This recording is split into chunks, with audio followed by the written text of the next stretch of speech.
മിമിക്രിയിലൂടെയും stage ഷോകളിലൂടെയും ശ്രദ്ധ നേടിയ നടനാണ് ഷാജു ശ്രീധർ. സോഷ്യൽ മീഡിയയിൽ സജീവമായ താരം നടി ചാന്ദിനിയെയാണ് വിവാഹം ചെയ്തത്.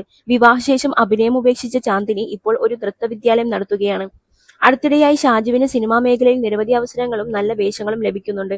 ഇപ്പോഴിതാ മഴവിൽ മനോരമയ്ക്ക് നൽകിയ അഭിമുഖത്തിൽ തന്റെ സിനിമയിലേക്കുള്ള തുടക്കത്തെക്കുറിച്ചും കുടുംബത്തെക്കുറിച്ചും ഒളിച്ചോടിയുള്ള തന്റെ വിവാഹത്തെക്കുറിച്ചും സംസാരിക്കുകയാണ് ഷാജു. ഞാനും ചാന്ദിനിയും ഒളിച്ചോടിയാണ് കല്യാണം കഴിച്ചത്.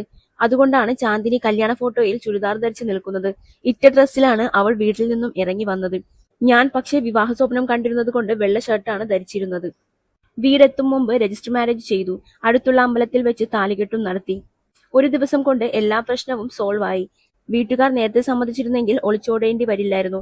വീട്ടിൽ അവതരിപ്പിച്ചിട്ടും സമ്മതിച്ചില്ല. മകളുടെ വരൻ മിമിക്രിക്കാരനാണ് എന്നത് അവർക്ക് താല്പര്യമില്ലായിരുന്നു. 300 രൂപയും കൊണ്ടാണ് ഒളിച്ചോടിയത്. അവളുടെ കയ്യിലും ഒന്നുമില്ലായിരുന്നു. മോഹൻലാലിനെ അനുകരിച്ചുകൊണ്ടായിരുന്നു എന്റെ കരിയറിന്റെ തുടക്കം. ഫിഗറിലും സാമ്യത തോന്നിയതുകൊണ്ടാണ് അത് ഹിറ്റായത്. സിനിമയിലേക്ക് കയറാനുള്ള പ്രധാന സാഹചര്യം മോഹൻലാലിന്റെ ശബ്ദവുമായുള്ള സാമ്യത തന്നെയായിരുന്നു. ഷാജു എന്ന് പറയുന്നത് ഒരു സമയം വരെ മോഹൻലാലിന്റെ പേര് കൂടിച്ചേർത്തായിരുന്നു. അന്ന് അദ്ദേഹം കത്തി നിൽക്കുന്ന സമയമായിരുന്നു എന്നാണ് ഷാജു പറയുന്നത്.